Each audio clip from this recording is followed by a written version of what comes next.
Shalom, shalom, Israel, shalom, brother Shalom. Samurai, Khan, Brother Nasi. Khan with SUC. First off, we're gonna give our honor, glory, and praises to Yahweh Bashim Yahweh Shai. We do so to the Most High in the name of His only begotten Son Yahweh Shai. Of course, a double honor to the elders of the house of David. Mighty shalom to all the Kadashim scattered throughout the four corners.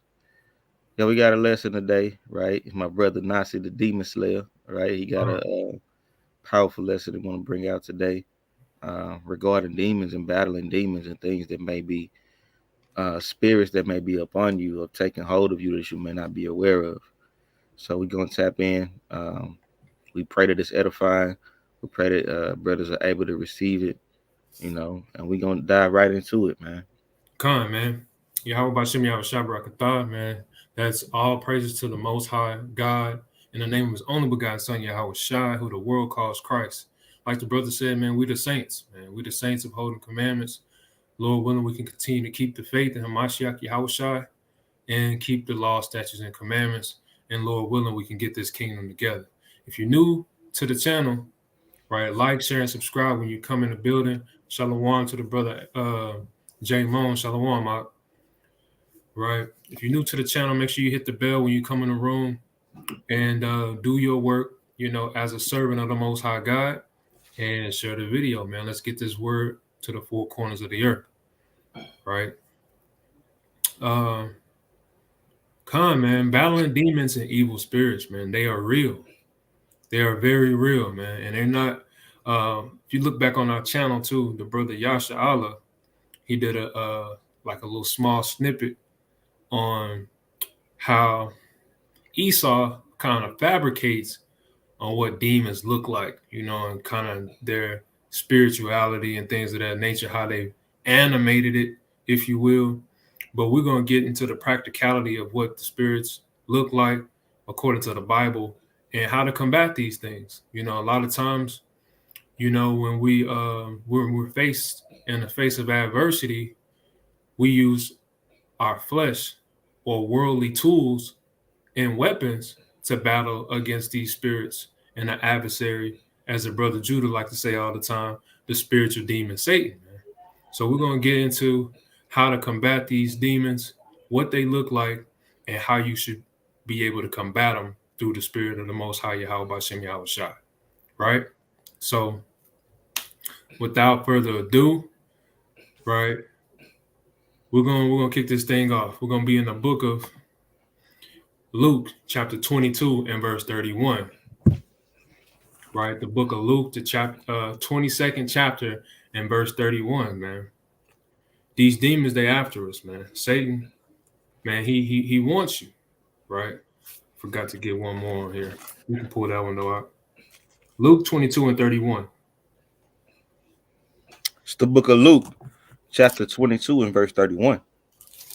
And it reads, And the Lord said, Simon, Simon, behold, Satan had desired to have you. Who desires to have you? Satan had desired to have you. Hey, it's his will, it's his desire to reach out and touch you, man. To reach out and shake and manipulate, maneuver to get you out of the spirit, right? Shalom to the brother Judah. Shalom, Mark. Shalom, Mark. Shalom. Right, keep rolling. Read it back from the top, Aksalaki. This is Luke chapter 22, verse 31. Mm-hmm. And the Lord said, Simon, Simon, behold, Satan had desired to have you, that he may sift you as wheat. Mm-hmm. But I have prayed for thee, and that thy faith fail not. God, man. So we gotta understand that we gotta have the faith in these prayers, right? To be able to combat against Satan. And that's kind of what we went into on the Friday class, talking about how the power in prayer, right? So Satan desires to sift you as wheat, man. Mm-hmm. If you thought that Satan was after you when you was in the world, man, he really after you now when you're trying to walk according to the laws, statutes, and commandments. That's right. right. I got one more. 1 Peter 5 and 8. Classic. Right. 1 Peter 5 and verse 8. I'm gonna finish this one out and I pull it. But I have prayed for thee that thy faith fail not, and when thou art converted, strengthen thy brethren. Kind, right? Because your battle is not your own, man. We say that all the time. What's that? Sirach 33 and 17. That's right. Right. When you pull that, I'm gonna pull that Sirach while you get that First Peter out. It's the book of 1 Peter 5 and 8. Kind. It says, "Be sober, be vigilant, because your adversary, the devil, as a roaring lion, walketh about, seeking whom he may devour." Kind. Right, and that's what it is. He's seeking whom he may devour, seeking who not built up in this thing, seeking for the feeble hands, for the feeble knees, the ones that's not willing to use the law, statutes, and commandments and the spirit of the Most High to combat against the spiritual demon Satan. Right? There's some more on that. All right. Who resist steadfast in the faith, knowing that the same afflictions are accomplished in your brethren that are in the world. Right? The same thing going on with your brothers in the world. Right? You're not in this alone, man. Satan, he's real, and he desires to sift you. He's a roaring lion in this thing. This is Sirach 33 and 17, just real quick. Right? Sirach 33 and verse 17. It says, "Consider that I labor not for myself only, but for all them that seek learning." Right? Because these demons that once have had you bound, right, that have once had their hands around your neck, that you slayed through the spirit, now you figured out the tools of how to win, right, against Satan. So now you, as a brother in Christ and Hamashiach Yahushua, now you can recognize that same spirit on another brother or sister.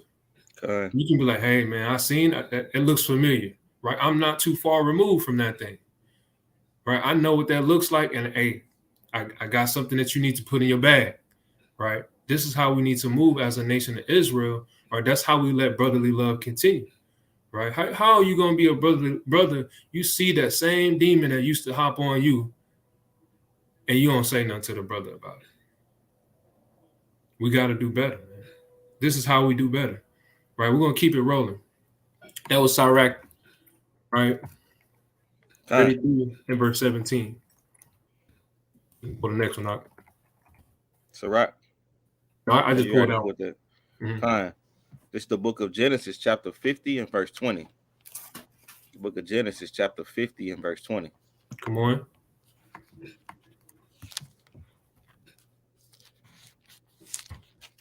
And it reads, I'm going to start at 19, and it reads, "And Joseph said unto them, Fear not, for I am in the place of Yahweh." You see that? So the Most High, it tells you that. What's that? 1 Timothy 3 and 7. Okay. Right? It talks about the spirit of fear. The Most High is not giving us a spirit of fear. You don't fear these demons, man. Right? When you know who your power is, man, that's why we got to come back to the Most High. Right? Because when you try to stand up in front of these demons, they're going to laugh at you, man. Mm-hmm. You better get away. Hey, these demons is not afraid of you, man. You in the flesh. And he got authority over that thing. And we're going to get into that too. Keep reading on that, Doc. "As Joseph said unto them, Fear not, for I am in the place of the Most High. But as for you, ye thought evil against me, but Yahweh meant it unto good." You see that? To bring to pass as it is this day, to save much people alive. Right. So what Satan sometimes means for bad, God means for good, man. Right. The Most High can turn that thing around to prove you, man, so that you can look back, and we're going to get into these accounts too, man, on how the Lord had delivered you in a past from a past demon or a past spirit that kind of had you bound, right? So now you got the faith now. That's how you build up your faith, because now you can see that it worked. Right? I put these tools to work, and they didn't fail me, man. I trusted and I had faith in the Most High, and I prevailed through the Spirit. That's right. I gotta stick to my guns, right? We're gonna keep it rolling. Genesis, the 3rd chapter, right? Genesis, the 3rd chapter. We got to go to the beginning, because we are not the only ones, right? In today's society, there's no new thing that's done under the sun. You think you're the only one getting tempted with lust, gluttony, right? Lying, lackadaisical, right? All kind of spirits can hop on you in this wicked society, right? As it says in Revelation 18, this place is filled with every unclean bird, man. All kind of spirits is flying around, man. You gotta be careful. You gotta be girded up in this thing. Right. You can go ahead with that out. Con, it's the book of Genesis, chapter 3 and verse 1. Uh-huh. Now the serpent was more subtle than any beast of the field. You see that he crafty, man, than any beast of the field. Read on. Which Yahweh thy power hath made. And he said unto the woman, Yea, hath Yahweh said, Ye shall not eat of every tree of the garden? Right. And the woman said unto the serpent, We may eat of the fruit of the trees of the garden, but of the fruit of the tree which is in the midst of the garden, Yahweh hath said, Ye shall not eat of it. Right. Shout out to Eve, man. That's trying to stand bold and 10 toes down in this thing. Right. She knew what the Most High had said. And when Satan and the spiritual demons came upon her, hey, she tried to rebuke him, man. But we understand, according to the Bible, that the woman is the weaker vessel. That's why he tried to get at her first. Right? Read on. So, brothers, come, we're gonna bring this thing out. Let's go. Verse 3. But of the fruit of the tree in the midst of the garden, Yahweh hath said, Ye shall not eat of it, neither shall ye touch it, lest ye die. And the serpent said unto the woman, Ye shall not surely die. Right. So the first time you might rebuttal against the spirit, hey, he not gonna flee. When you stand on the Most High's word, he'll try you again. Right. It says in Sirach, the 2nd chapter, it says, when you come to serve the Lord, what you got to do, Ak? You got to prepare yourself for temptation, man. You got to be prepared in this thing. Right. Keep going with that. You know, the enemy is going to tell you the direct opposite of what the Most High has told you. If the Most High says, you know, you do this thing, you're going to surely die. The enemy is going to, you know, you ain't going to really die. You know, he going to try to persuade you and overthrow your mind state. And he gonna test your obedience. You know what I'm saying? Ultimately, that's his job, right? Picking up at verse 5. For Yahweh doeth know that in the day that you eat thereof, then your eyes shall be open, and ye shall be as gods, knowing good and evil. And when the woman saw that the tree was good for food, and that it was pleasant to the eyes, and a tree to be desired to make one wise, she took of the fruit thereof and did eat. Right, and this is where the Most High tell you in Sirach, it said it was your mind to go astray. So now she done took it upon herself, right, to be enticed, and she said she saw with her eyes.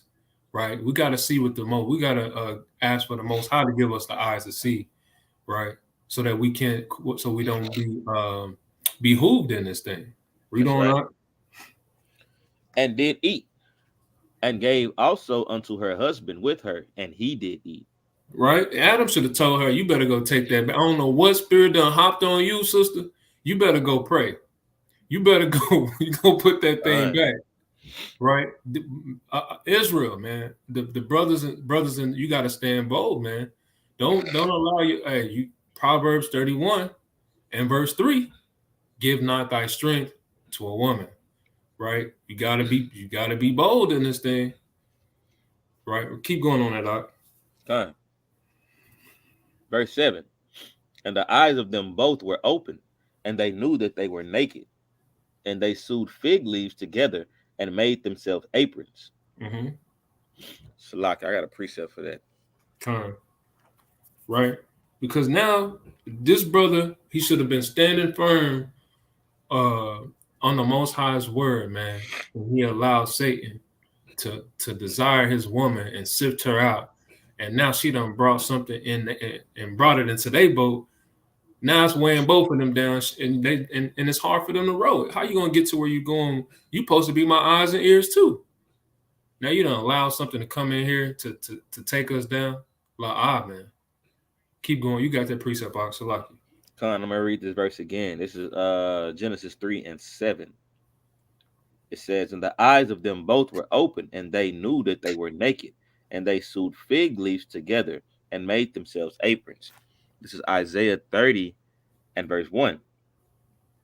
It says, woe to the rebellious children, saith Yahweh, that take counsel, but not of me, and that cover with a covering, but not of my spirit, that they may add sin to sin. Right? So that's just proving that they added a covering to themselves because they knew that they were in sin. Right? You know what I'm saying? So they tried to add that covering to cover themselves because their nakedness would be equal to their shame, according to the scriptures. I believe that's in Micah. Hebrews 3rd chapter 2. That's right. Man. Brother Judah got a precept in Exodus 32 and 25. And bring it out. Exodus 32 and verse 25. And when Moses saw that the people were naked, for Aaron had made them naked unto their shame among their enemies. That's a great precept. Right. It's actually Hebrews, the 4th chapter, 4 and 13. 4 and 13, Right. But this naked, and we're not going to unpack this thing, but that naked, they weren't twigs and berries, right, hanging out, right? This just means there's shame. I got one more. Go ahead. It's Job 31 and 33. It reads, if I cover my transgressions as Adam by hiding mine iniquity in my bosom. You see that? He covered his transgressions by hiding his iniquity, right? So that covering will be hiding sin, right? Or okaying sin, justifying sin, right? Calling evil good and good evil, right? And this was the beginning right here, right? We have to bring this out to show that it says that because of one man's sin, sin has entered into the world, right? Roughly paraphrasing, right? So when this happened, now we all have been open and we are susceptible to allow for the Most High to allow Satan to get at us, right? That's right. He prevailed then, man, but we can't keep falling for the same tricks, man. That's why the scriptures tell you in Romans the 15th chapter, hey, these things were written for our learning. If our only people would just practice reading, right, and applying these things, we'll see that, hey, man, our forefathers and our foremothers, the Most High never forsook them, man. They might have went through it. Demons might have got at them and spirits might have hopped on them, but they still was able to prevail. Right, we're going to keep it rolling. Job, right? Let's go to the brother Job. Right, this brother was lucky. I got a quick precept based on what you just said. Go ahead. Jump right back in the breakdown. This is Revelations 1 and 3. Blessed is he that readeth, and they that hear the words of this prophecy, and keep those things which are written therein, for the time is at hand. Right, you got it out. Jumping back in the book of Genesis, chapter 3, picking up in verse 8. And they heard the voice of Yahweh, thy power, walking in the garden in the cool of the day. And Adam and his wife hid themselves from the presence of the Lord God amongst the trees of the garden. And the Lord God called unto Adam and said unto him, where art thou? And he said, I heard thy voice in the garden, and I was afraid because I was naked, and I hid myself. Right. And he said, who told thee that thou was naked? Right. So, Lockie, and a lot of these spirits and a lot of these demons that we battle, they self-inflicted, man. Self-inflicted. You done cheddar bobs yourself, right? You done Plexico birds yourself, if you will. A lot of these things you are afflicting upon yourself, man. You, like the brothers just brought out in that Isaiah, you're adding senses in. You doing that. Go ahead, King. Verse 11. And he said, who told thou that thou was naked? Hast thou eaten of the tree whereof I commanded thee that thou shouldest not eat? And the man said, the woman whom thou gavest to be with me, she gave me of the tree, and I did eat. Hey, brothers, so don't immediately turned Hey, hey, she gave it to me, right? Con, You know what I'm saying? But I did eat it, right? You know what I'm con, saying? That's not manful. You know what I'm saying? That's not being a man, right? con, Take man. full account. I did eat some, regardless of who gave it to you. You put it to your mouth to eat, right? You Con, know what I'm saying? con. Don't let this be your alibi, brothers. That's right. That's right. Learn from this. Read on. And the Lord Yahweh said unto the woman, "What is this that thou hast done?" And the woman said, "Well, the serpent The who? beguiled me, and I did eat." Con, Right, and that's again another example of honing off your own transgressions on somebody else. right. Adam didn't take accountability, and then That's now right. guess what? Now Eve, she don't take accountability That's right. because she's following suit of Adam. Kind. And the woman said, "The serpent beguiled me, and I did eat." And the Lord God said unto the serpent, "Because thou hast done this, thou art cursed above Mm-hmm. all cattle, and above every beast of the field. Upon thy belly shalt thou go, and dust shalt thou eat all the days of thy life. Mm-hmm. And I will put enmity between thee and the woman, and Right, between hatred. thy seed and her seed."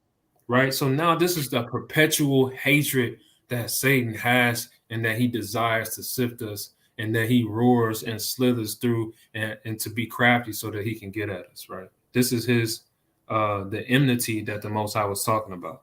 Go ahead. Okay. It shall bruise thy heel, to like it shall bruise thy head, and thou shalt bruise his heel. Mm-hmm. Unto the woman he said, I will greatly multiply thy sorrow and thy conception. In sorrow thou shalt bring forth children, and thy desire shall be to thy husband, and he shall rule over thee. Con. Right. So the Most High he had to reestablish this order, man. All right. Let's get to some other accounts. Right. Job, Fine. chapter 1. Satan to pull up on you, man. He know your address, right? He know where you like to hang out at. He know your vices.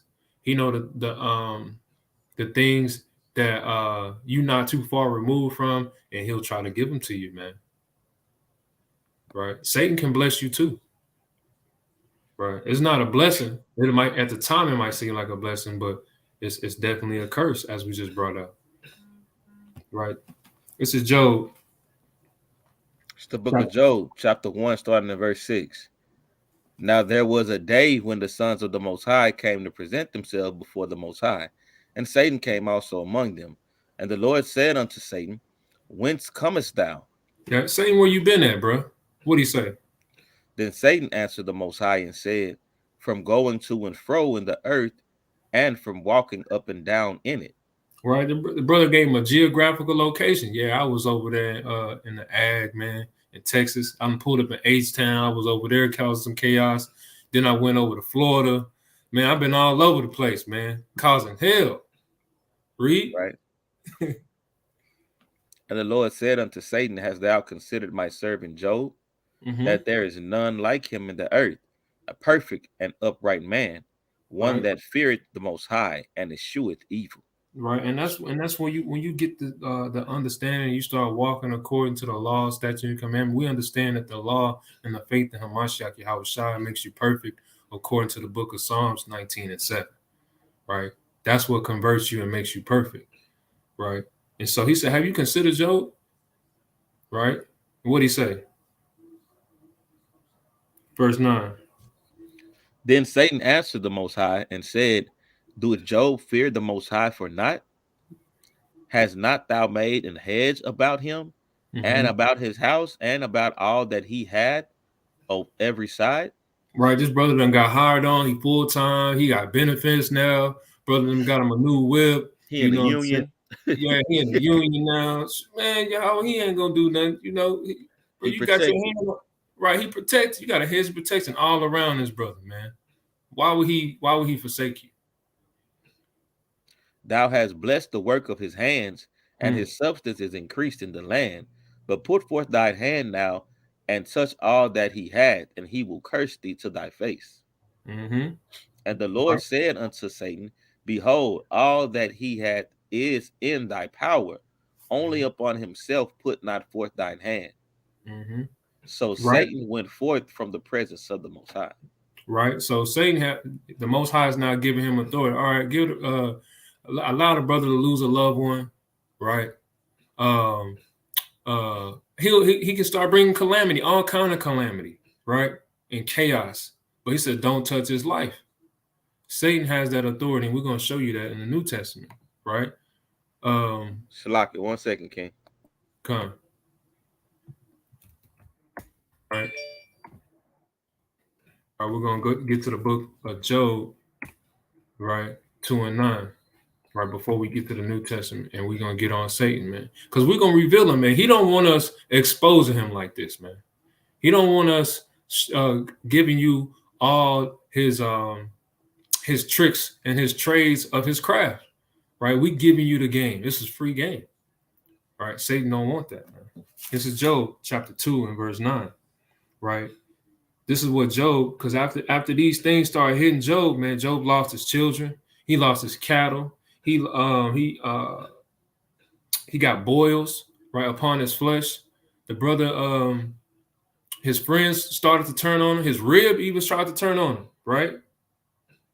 These brothers, when you start battling, because they start asking, right? And what's real? Is it you, brother? Right? Maybe it's the brother, man. Maybe it's not these demons. Maybe it's you. Right, and you got to self-examine. 2 Corinthians 13:5. You got to do that thing, right? Hey, that's a beautiful point that the brother Judah brought out. Satan can't do nothing that's not under the Most High authority. So if you're being tried, it's under the Most High's supervision, right? And like it says in Baruch, he not trying you for your destruction, but it's because you moved him to wrath, right?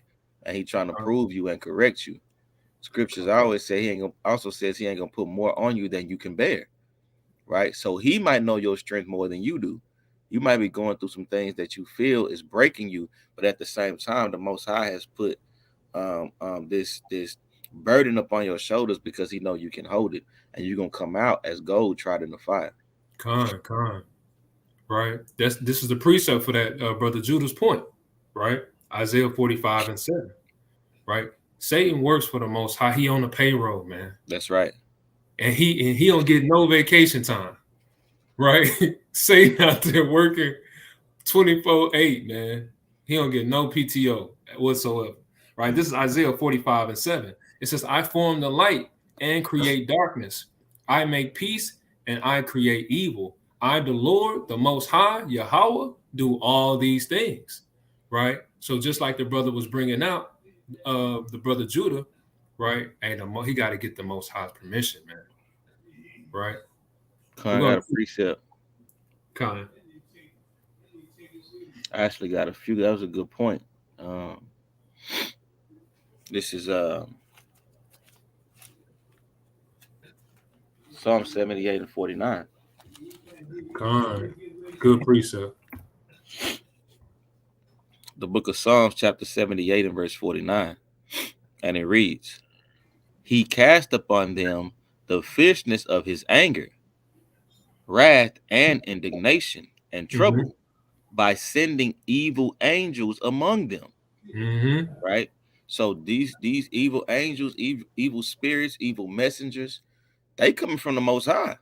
You know what I'm saying? Like this pestilence spirit, the famine, the disease, the plagues that's going throughout the earth, all these things are coming from the Most High, right? As a punishment for the Son of Man for the actions and behaviors, right? I got one more.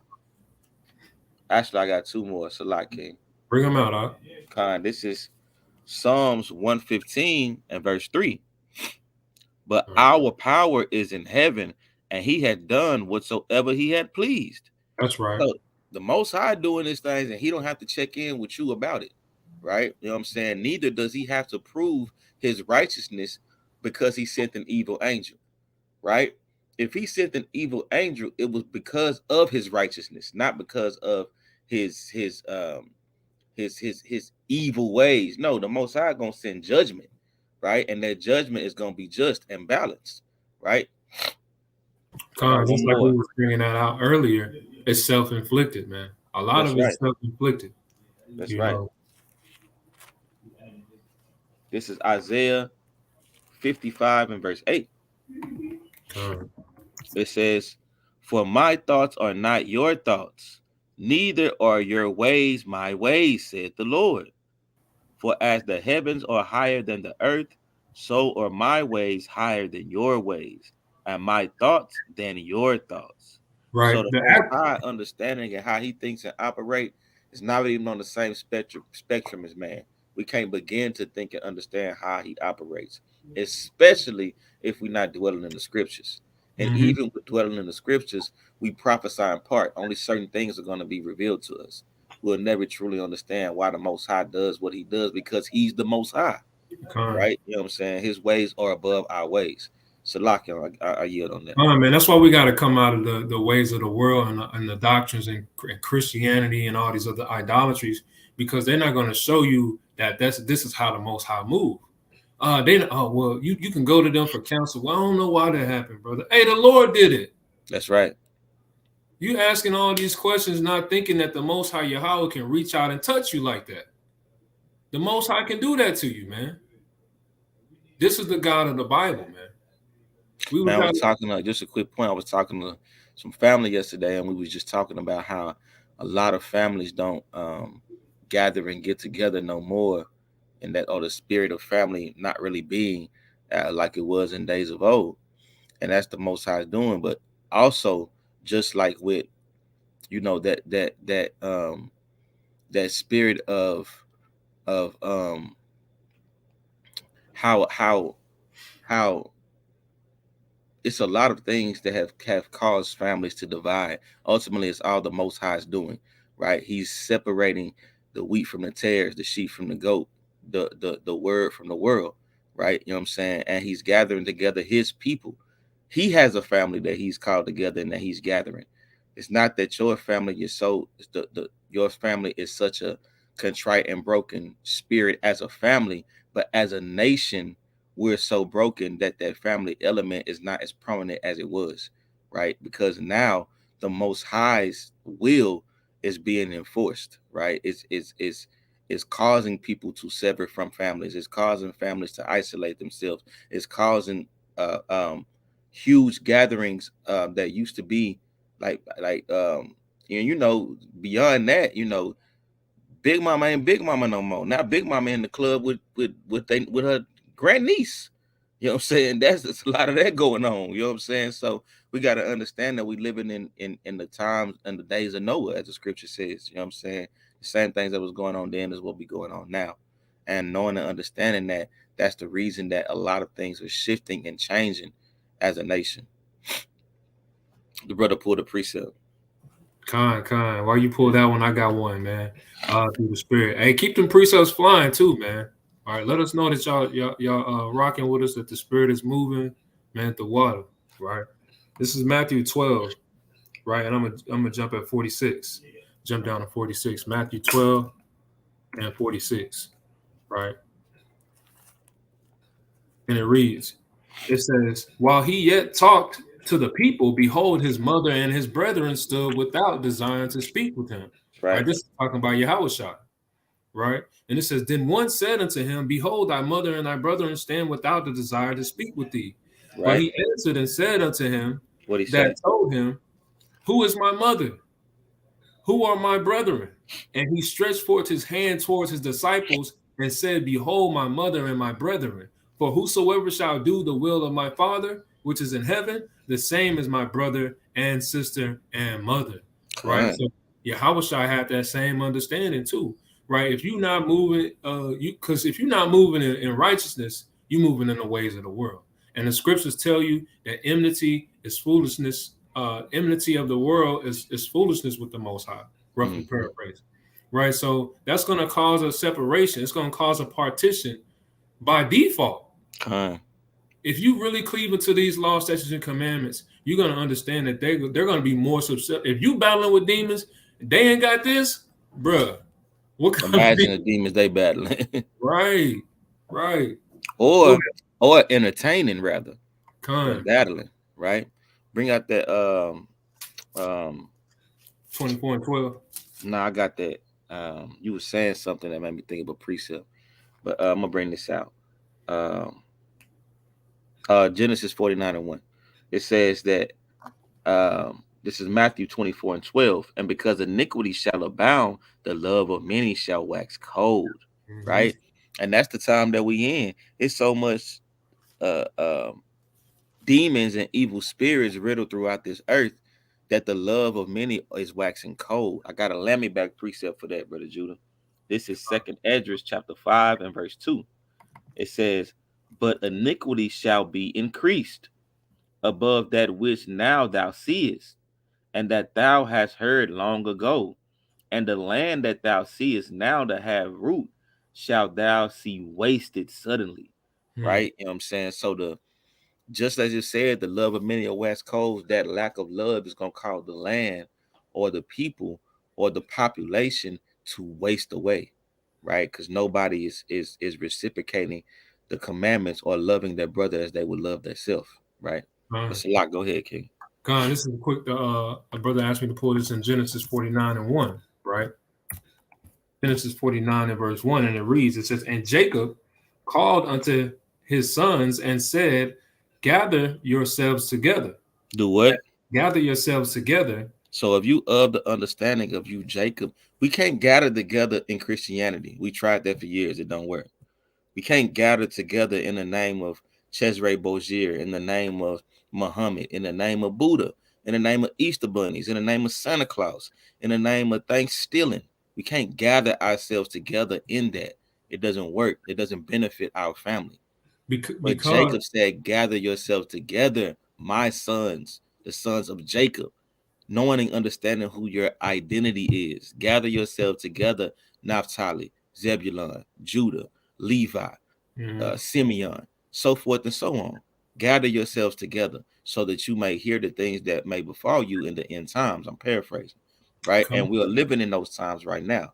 So until we gather ourselves together in the spirit of truth as the nation of Israel, everything else is for naught. Salat, go ahead, King. Con, that was a good point when you start hitting on the holidays, right? Because along with those holidays, they have a certain spirit, man. That's right. They have a certain spirit. They got certain demons that are attached to these holidays. Con. And if you just come in, that thing can kind of creep up on you, man. And it'll bruise your heel, right? As it says in Genesis, the 3rd chapter, right? So you have to be mindful, and you got to make sure that you walk in circumspect in this thing, that you making sure the grass is cut low, man, so you can see the snakes, right? What you got? I'm gonna go back to Sirach. I'm gonna go back to Sirach because we were touching on those days. This is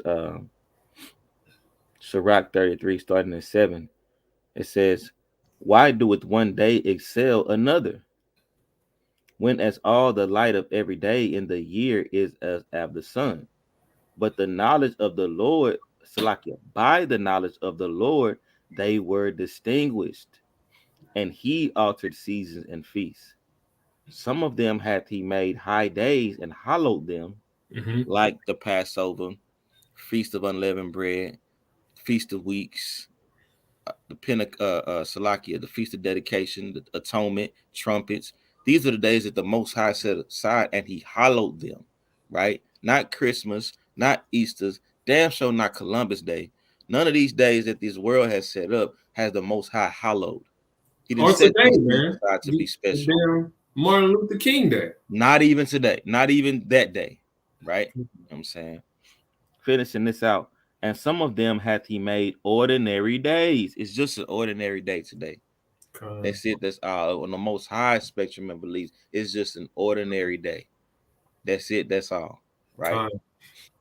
And if I can add to it in closing, brother, right? Just like we speaking on the fact that these holidays have spirits that's attached to them, those are unclean spirits. So imagine if you gathering yourself together in the Genesis 49 spirit on the Feast of Dedication, Feast of Tabs, Passover, Purim, right? What kind of spirits you're gonna have? Good, clean spirits around, right? Brothers in the spirit, they marry, precepts flying, right? We everybody giving thanks and homage to the Most High. this is the type of atmosphere that you should be trying to set yourself up, right? Don't set yourself up for failure, man. You got to know your own demons too, man. And we're gonna get into that too. You got to know your weaknesses, cause Satan do. Right. We're gonna keep it rolling. And right? you don't. I heard you say earlier, bro. You were saying I'm gonna yield on this point. Earlier, you was like, these evil spirits don't fear you. They don't fear you because you're not keeping the commandments, right? You don't have your power on your side. If you were moving in righteousness, and Job was perfect. He feared the Most High, but the Most High gave Satan passageway to afflict Job. You know what I'm saying? But if you move in the spirit of righteousness, that's why he said what he said to the Most High. Well, you got your hedge of protection around him. Where does that hedge of protection come from? Keeping the law, statutes, and commandments, right? You know what I'm saying? So if you're not doing that, you should fear. You should be fearful of these evil spirits. But if you're doing your best in the Most High to keep these laws, statutes, and commandments and walk perfect and circumspect in front of him, then the Most High doesn't give us a spirit of fear. It's nothing, no weapon formed against you shall prosper, as the scripture says. You know what I'm saying? That's a lock. Go ahead, King. Man. We get this Job 2:9, right? Okay. Job 2:9. And we're gonna keep this thing. The precepts got to flying, man. Okay. All praises. Hey, y'all, hey, keep it coming. You know what I'm saying?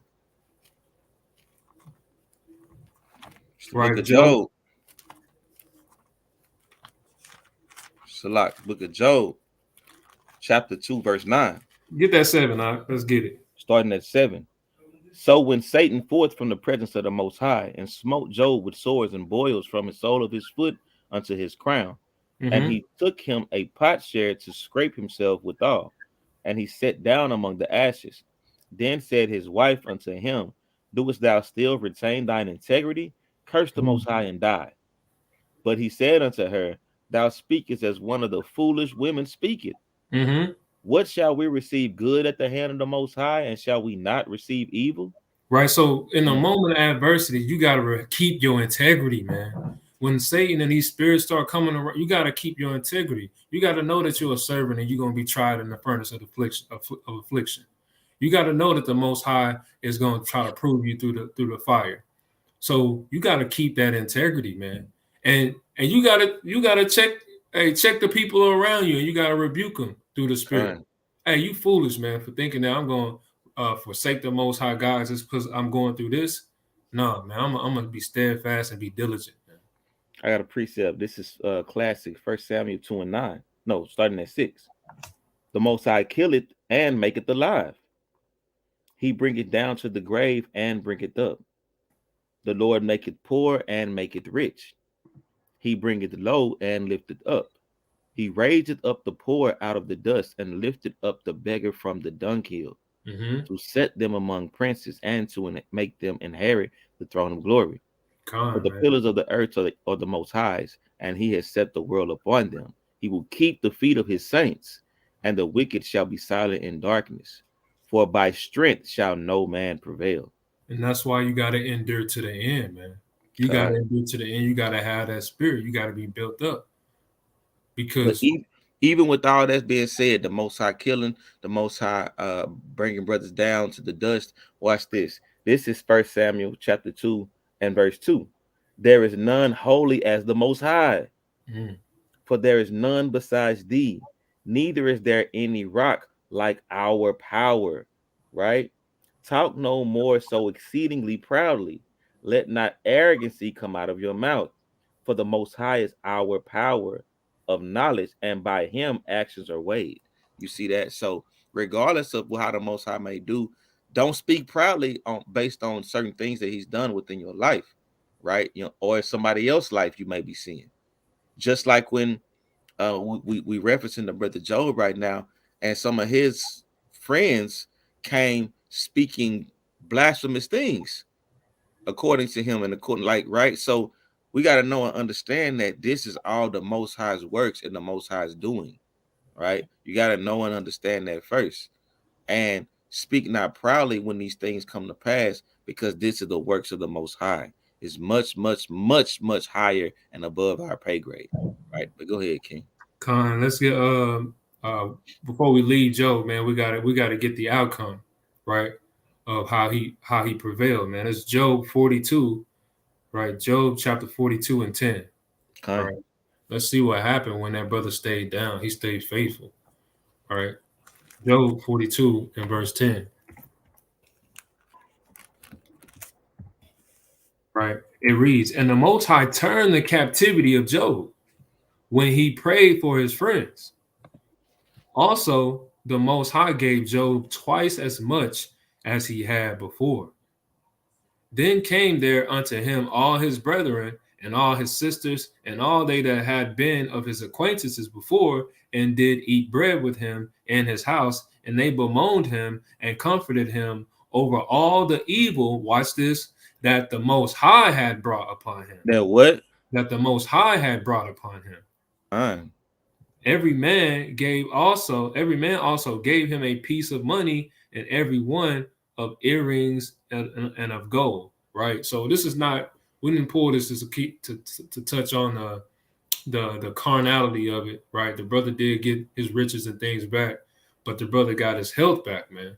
And the Most High restored that double fold, man. And that's why you got to stay down and diligent in this thing. Right. You might not get it on this side of the kingdom. Right, Lord willing, you storing up your riches in heaven anyway. Right, we're gonna keep it rolling. It's a verse that in Job, I don't think we brought out.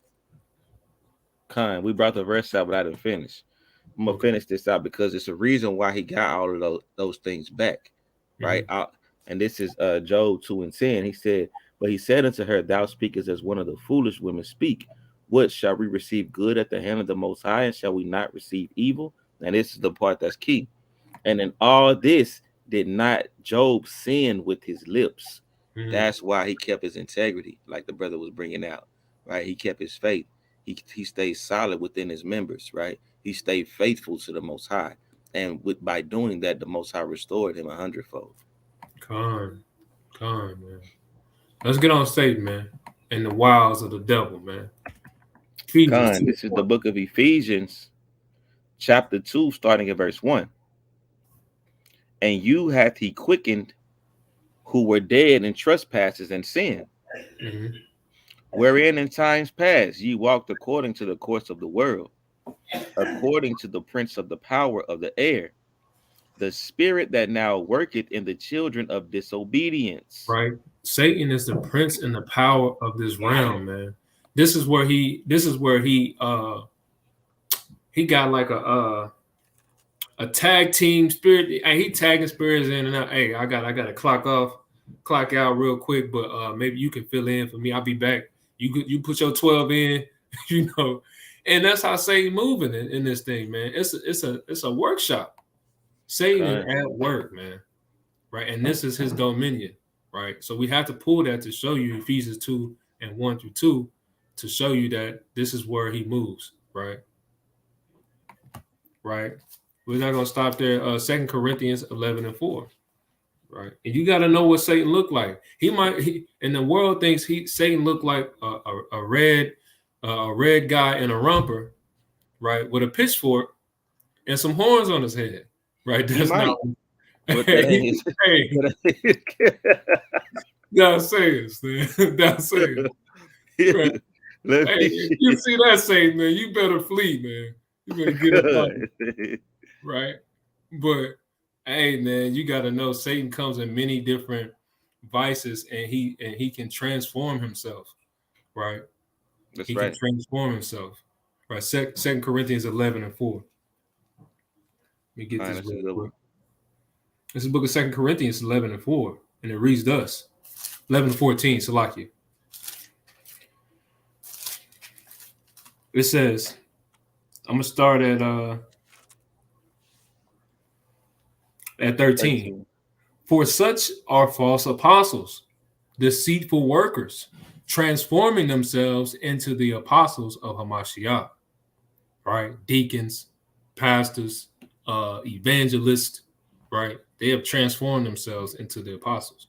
And Satan, as we just brought out in Ephesians 2, to those children that he gonna mess with those disobedient children, right? Or he gonna be able to use them more than he would be able to use you.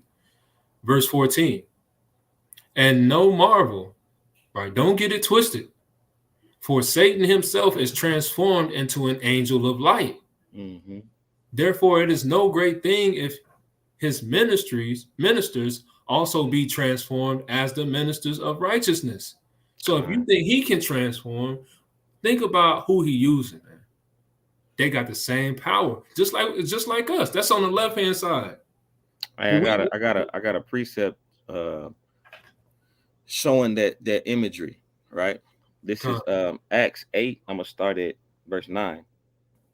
But there was a certain man called Simon, which before time in the same city used sorcery and bewitched the people of Samaria, giving out that himself was some great one, to whom they all gave heed from the least to the greatest, saying, This man is the great power of the Most High. And to him they had regard, because that of long time he had bewitched them with sorcery. You see that? Satan, that was a brother of Samaria. And he was able to use that brother to bewitch other brothers, man. Con. So this is that's why you can't be a respecter of persons in this thing. You can't be man pleasers, right? And that's the kind of the spirit of the churches is. You got this one high ranking pastor, right? And he got all kind of damn demons on him, all kind of spirits, and y'all just flocking in by the droves, man.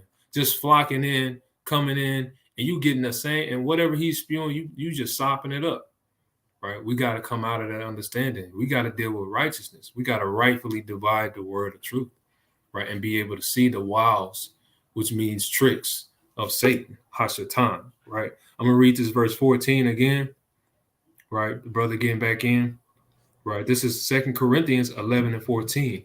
And no marvel, for Satan himself is transformed into an angel of light.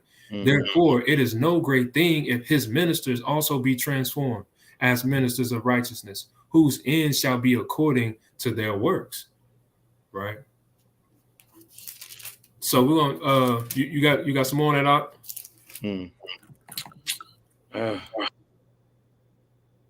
Yeah, I got some on this, man. Bring it out. You got it. You know what I'm saying? I'm gonna read it. You can break it down. This is Acts chapter 14. I'm gonna start at 11. And when the people saw what Paul had done, they lifted up their voices, saying in the speech of Lycaonia,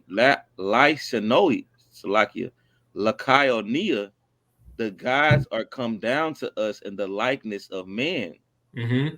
They call Barnabas Jupiter and Paul Mercurius, because he was the chief speaker.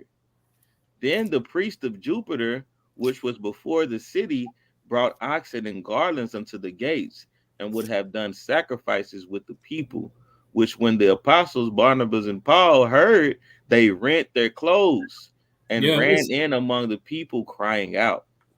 Hey, y'all, we on y'all side, man. We done repented, man. Right. We Israelites, we keeping the law, statutes, and commandments, and we coming out here to let y'all know that, hey, we are brothers in Christ. But see, that's that calling good evil and evil good, and that's that to do good. My people have no knowledge, because soon as they seen something righteous or in the power of God, they immediately equated it to their idol gods. Right? You know what I'm saying? Here Paul is saying, I curse myself to be I wish that I was accursed for my people's sake, and y'all are equating him to Mercurius.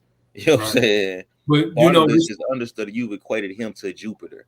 You know what I'm saying? But respectfully so, man. Hey, that brother Paul had a rep. He had prior spirits on him. They didn't know what kind of Saul did. Saul did. Right.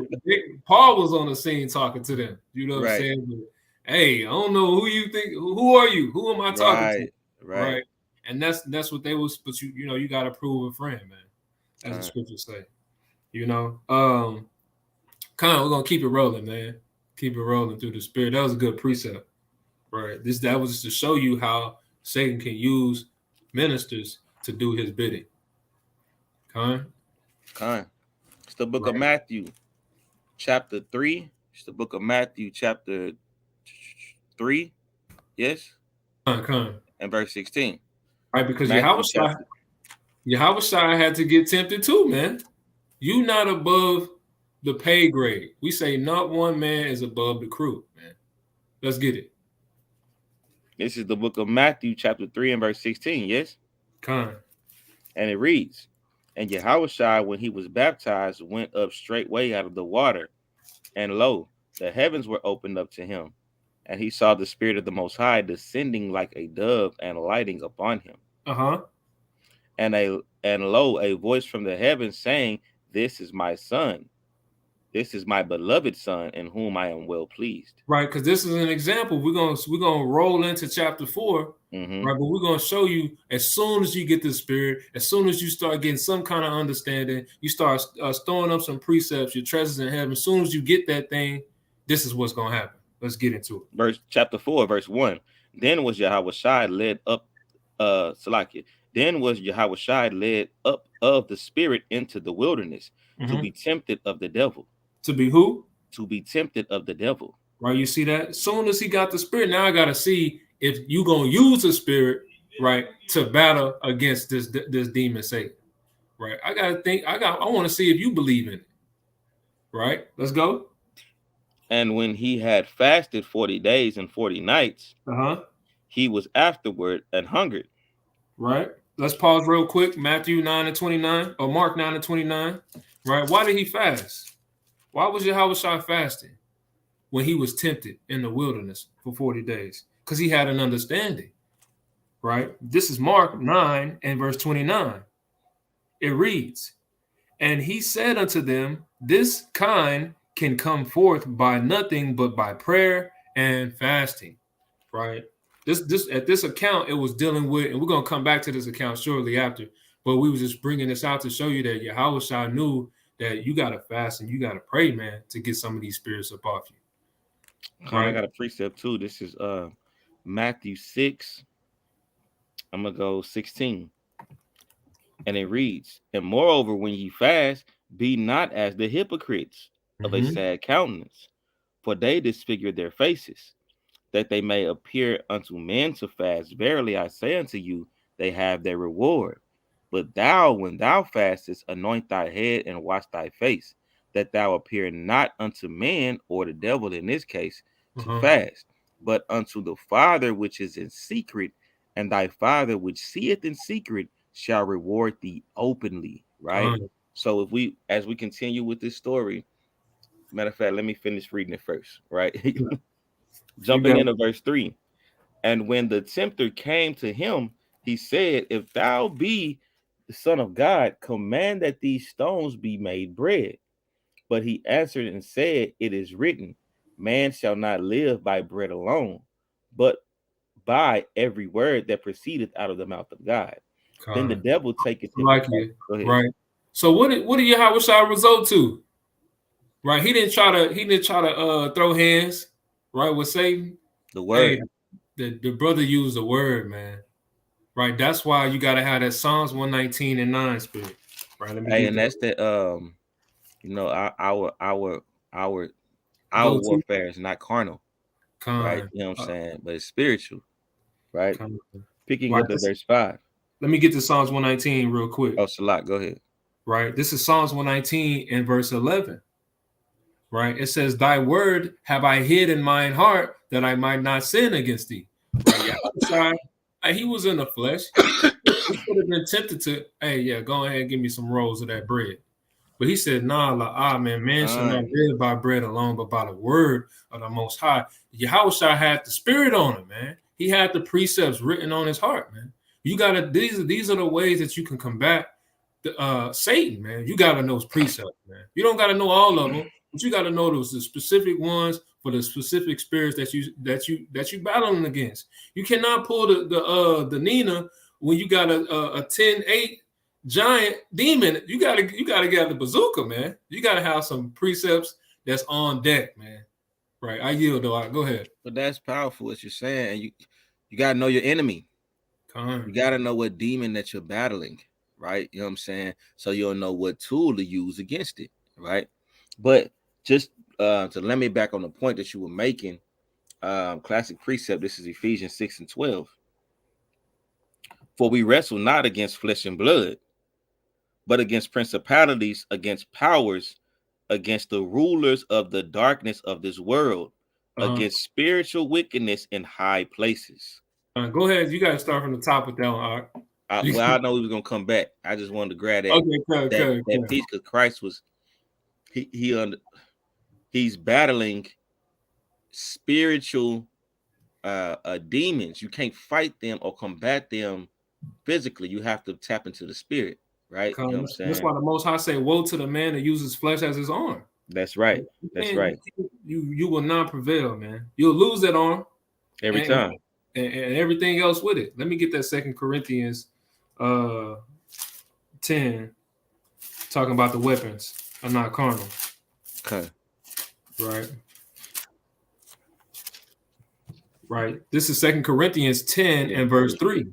It says, "For though we walk in the flesh, we do not war after the flesh. That's right. For the weapons of our warfare are not carnal, but mighty through the Most High Yahweh to the pulling down of strongholds, casting down imaginations." Right. Those are demons, man. Spirits, right? To kind of think that you can move in a certain manner. Right, casting down imaginations and every high thing that exalted itself against the knowledge of Yahweh, and bringing into captivity. You see that? You gotta take these demons and you gotta capture them, man. Don't allow them to capture you. Okay. Right, into captivity every thought to the obedience of Hamashiach Yahushua, and having in readiness to revenge all disobedience when your obedience is fulfilled. You got to be able to understand that this is a different type of war zone that you in right now, right? But I'm gonna yield with that. We're gonna keep it rolling. Me back, and we can jump back. This is Colossians 3 and 5. It says, "Mortify therefore your members, which are upon the earth," right? Your flesh, your arms, your pride, your ego, fornication, uncleanness, inordinate affection, evil concupiscence, and covetousness, which is idolatry. For which things sake the wrath of the Most High cometh on the children of disobedience. Man, that's the third time it's been brought out, man. Talking about those children, man, they got spirits on them, right? They dealing with something. We all dealing with something, but these particular ones, you got some mighty demons out here, some third level, fourth level demons. That's real powerful, man. Right? You make me think about Upside Down, man. In the what was that? Stranger Things. Yeah, Stranger Things, and it's got that the demon. What was it called? Vecna. That was a third. He was like a third level demon. But do you have the ones that was before that, like in the first couple seasons? I forgot what the name of it was, but that is neither here nor there. But we put it in front of our face too, man, to let you know that these demons and these spirits are real, right? Keeping it rolling through the spirit, right? We're gonna be we got to pick back up in Matthew. Come on. Pick it up in verse 5, Matthew 4 and 5. Matthew chapter 4, verse 5. Then the devil taketh him up into the holy city, and setteth him on a pinnacle of the temple, and saith unto him, If thou be the Son of God, cast thyself down. For it is written, He shall give his angels charge concerning thee. You see that? They know the word too. Good. He said the devil says, so it is written. Hey, they know the word too, man. They understand. They don't have an understanding of the scriptures, but they know what it say. Right? And that, you know what that looks like? Some of your Christian counterparts, family members, they know the word, but they don't really know what it say. Right? And they can kind of come at you in a different type of spirit, trying to that's not what the word says. The word don't say some brothers and sisters in this truth too, or so-called in this truth. You know what I'm saying? It just is what it is. It says, If thou be the Son of God, cast thyself down, for it is written, He shall give his angels charge concerning thee, and in their hands they shall bear thee up, lest at any time thou dash thy foot against a stone. Mm-hmm. Yahushua said unto him, it is written again, thou shalt not tempt the Lord thy power.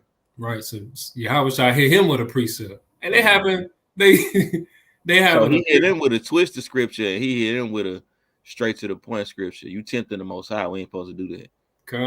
Right? Verse 8.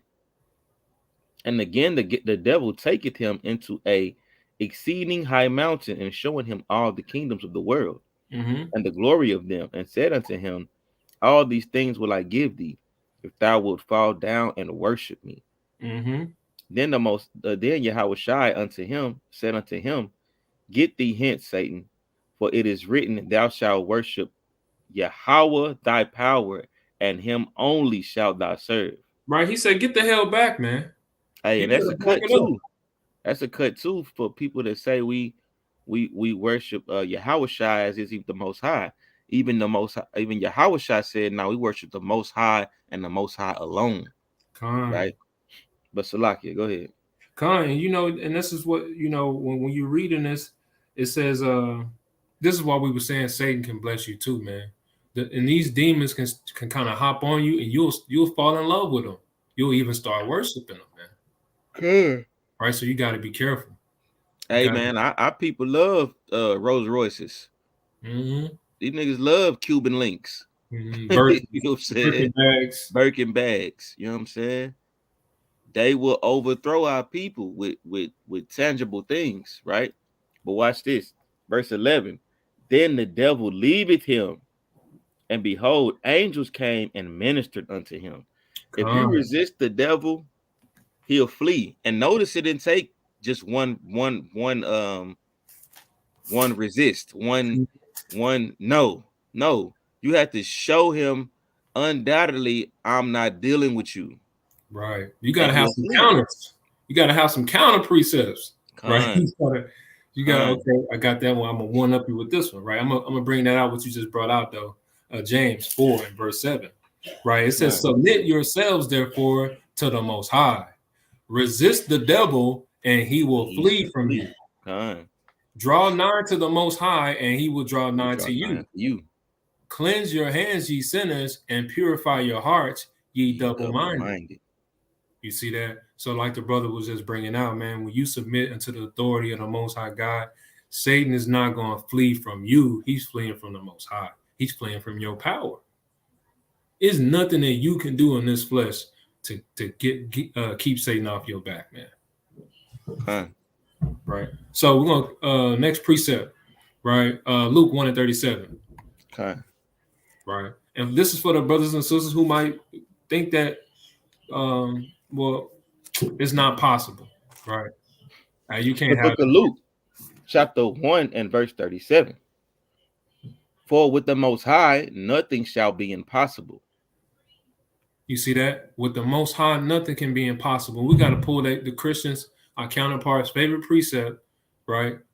The book of Philippians, right? Yep. We got to pull that, because when you operate in the power of Yahweh by Shem Yahushua, that's the power and the spirit that will it says there's no other name under heaven that's mighty to save. This is the name that the demons fear, man. That's why it says that the name of the Most High is dreadful to the heathen, man. Let me find that. Go ahead, Art. I got another precept.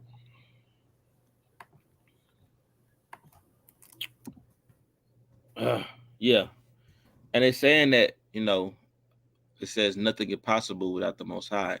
We can do all things through Christ. Well, with Christ and the Most High comes the law, comes obedience, right? And we know the scripture says obedience is better than sacrifice, right? So this is 2 Timothy chapter 3, and I'll be reading, this is 2 Timothy chapter 2, verse 3 through 5. It says, though therefore endure hardness as a good soldier of Yahushua HaMashiach. No man that warreth entangleth himself with the affairs of this life, that he may please him who had chosen him to be a soldier. If a man also strive for masteries, yet he is not crowned, except he strive lawfully, right? so that impossible that you've conquered, that anything that can be done, that overcoming the ways of the world, that's done through the power of the law, right? Through the spirit of Hamashiach, right? So when you cleave unto this word, you cleave unto this law, you perpetuate the things in these scriptures, then will you be given the power to overcome the world. Shalom, brother Shaya. Shalom, brother. Right. And we're gonna keep it rolling. That was a good precept though, because he's saying we got to be soldiers in this thing, but not That's on right. the carnal side, but on the spiritual side. Right. Right. This is Malachi 1:14 that was brought out earlier. That I was looking for. Malachi 1:14. And it says, but cursed be the deceiver. That's the devil, man. Okay. Which hath in his flock a male and voweth and sacrifices unto the Lord a corrupt thing. For I am a great king, said the Most High of Hosts, said the Lord of Hosts, Salakia. And my name is dreadful among the heathen. That's mighty. It's dreadful when hey, you get this. How about Shimei shot? Hey, them demons. Hey, you heard that? That brother. Hey, this brother don't. He ain't calling on Jesus, right? Not my G. He calling on you. How about Shimei? Yo, that's the key words, right? You got to get up and move around. That's right. That's Malachi 1:14, right? Mark 3 and verse 11. Khan, it's the book of Mark, chapter 3 and verse 11. The book of Mark, chapter 3 and verse 11. And it reads, and unclean spirits, when they saw him, fell down before him and cried, saying, thou art the Son of God. Right. And he straightly charged them that they should not make him known. Right. These are unclean spirits. They was like, yo, we know who you are. Please don't expose us. And that's what Satan doing right now. Hey, man, I know y'all the Israelites, but please take this channel down, brother. Please interrupt these brothers' Wi-Fi right now, right? So that these brothers don't let this word get out, man. You exposing us. Read on. And he goeth up into the mountain and calleth unto him whom he would. And they came unto him, and he ordained 12 that they should be with him, and that he might send them forth to preach, and to have power to heal sicknesses, and to cast out devils. Read that again, man. And he ordained 12 that they should be with him, and that he might send them forth to preach, and have power to heal sicknesses, and to cast out devils. Hey, man, we got that same power, man. Did not he say, we are gods in the book of Psalms 83? 82. 82, Salaki and 6, right? We are gods, man. We got the same power to be able to do these things. The Most High, Yahweh said, you will be able to do not these works, but greater works than these. You got to have the faith, though, man. You got to have that faith. Keep going on that. I got a precept real quick. Go ahead. This is Matthew chapter 9. Let me start at 35 and read on down to 10. It says, and Yahweh went about all the cities and villages, teaching in their synagogues and preaching the gospel of the kingdom, and healing every sickness and every disease among the people. But when he saw the multitude, he was moved with compassion on them, because they fainted and were scattered abroad as sheep having no shepherd. Then said he unto his disciples, the harvest truly is plenteous, but the laborers are few. Pray ye therefore the Lord of the harvest, that he will send forth laborers into his harvest. And that will be, the so-called prophets of today's time. You got to know that it's a lot of false teachings in the world. More false teaching than true teachings, right? It's more antichrist than those that are actually trying to perpetuate the ways of Christ, carry out the law, statutes, and commandments to the best of their ability. Be obedient to doctrine. The spirit of Christ is in the world, but the spirit of the Antichrist runs the world. Right? You know what I'm saying? So this is Matthew 10 and 1.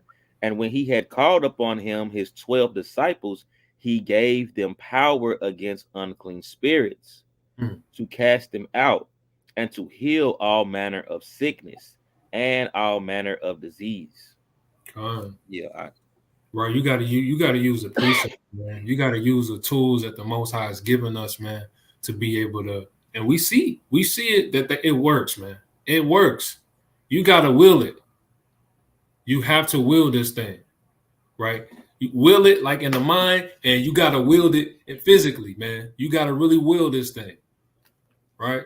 I got another precept, just showing how they were able to recognize Hamashiach, right? This is Acts 19 and 13. It says, then certain of the vagabond Jews, exorcists, took upon them to call over them which had evil spirits the name of the Lord Hamashiach. Salakia, the name of the Lord Yahushua, saying, we adjourn you by Yahushua, whom Paul preached. And there were 7 sons of Sceva, a Jew, and a chief of the priests, which did so. And the evil spirit answered and said, Yahushua I know, and Paul I know, but who are you? Right? So they know exactly who the prophets of the Most High are. They know exactly who Yahushua is. They know the spirit of righteousness. They can identify it when they see it. Con. But us being new brothers in this walk, carnally, not spiritually, our spirits is the prophets of the spirit are subject to the prophets. But them seeing us come on the scene, I thought you was Lee, who was Nasi, right? You know what I'm saying? So these things, the scriptures are showing you that the spirit of the Most High Son, Yahushua, is known even through the demons. They know who it is. They know who he represents. They know the representatives of Yahushua, right? Hold on, let me finish this out. I'm a year. Right. Verse 16. And the man in whom the evil spirits was leaped on them and overcame them and prevailed against them, so that they fled out of that house naked and wounded. And this was known to all the Jews and Greeks also dwelling at Ephesus. And fear fell up on them, and the name of Yahushua was magnified. Hey man, look at this, man. See, and I just spoke that up, man. And Satan came through, and you see that? What's that? I just tried to comment, right? Dropping something in the chat, and it says having trouble connecting. Please check your internet connection. Where? No, it's in my chat. You know, I was trying to put the post of precept, and here come, hey, that's that Mark 4 and 13, man. Mark 4, yeah, con. Hey, Mark 4 and 13, man. I'm already here. Go ahead. This is the book of Mark, chapter 4, verse 13. And he said unto them, know ye not this parable, and how then we will know all parables? Mm-hmm. Verse 14, the sower soweth the word, and these are they that be by the wayside, where the word is sown. And when they have heard, Satan cometh immediately and taketh away the word that was sown in their hearts. You see that, man? We trying to post the precepts in the chat, man, and they talk about my connection is bad. Let me see this. That's that. Con. Brother Judah said, you see what the brother said? Con, man. Yeah, see, I got kicked earlier. I got kicked out earlier, but hey, the word gonna go out though. Con, man. You know what I'm saying? Con. All praises. Right. Where we at? Mark 3. Mark 3. And go ahead and I got a precept for everything that's going on right now, right? It's gonna be 2 Corinthians 13 and 8. Right? It's the book of 2 Corinthians, chapter 13 and verse 8. For we can do nothing against the truth, but for the truth. That's right. Right? So all this that they trying to do, and even within this class right here, they can do nothing against it but for it. That just lets you know that the word is powerful, right? And the spiritual demon Satan, as my brother Judah like to say, is trying to corrupt this, but we gonna keep it pushing through the spirit, right? Right. You said that, dog. I'm gonna bring it out. Hebrews 4 and 12. For the word of the Most High is quick and powerful and sharper than any two-edged sword, piercing even to the dividing asunder of soul and spirit. You see that? And of joints and marrow, and is a discerner of the thoughts and intents of the heart. Right. So, hey, you got to use this word, man. This is your dagger, man. This is your Hey, the Most High told the brothers, hey, sell your purses, man, and get you a sword. Mm-hmm. You got to get you one of these, man. Right? Don't be lacking. We're gonna keep it rolling. Mark 3. I'm And gonna go ahead. sharpen it too. Right. That part. Come, we're in the book of Mark, chapter 9, verse 14. The book of Mark, chapter 9, and verse 14. I like it. We didn't. Let me get that. I'm in Mark 3 still. Come, go ahead. Come, I'm gonna just get Mark 3 and verse 22. You got it, kid. Come.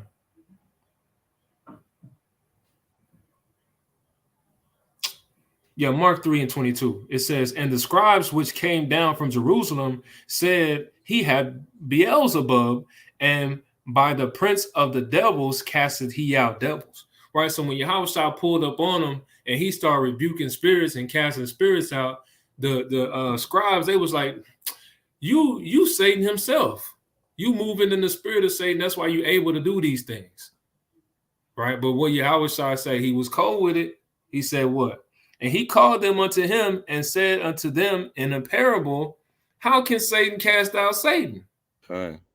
And if a kingdom be divided against itself, that kingdom cannot stand. What it look like Satan smiting and killing on his own demons.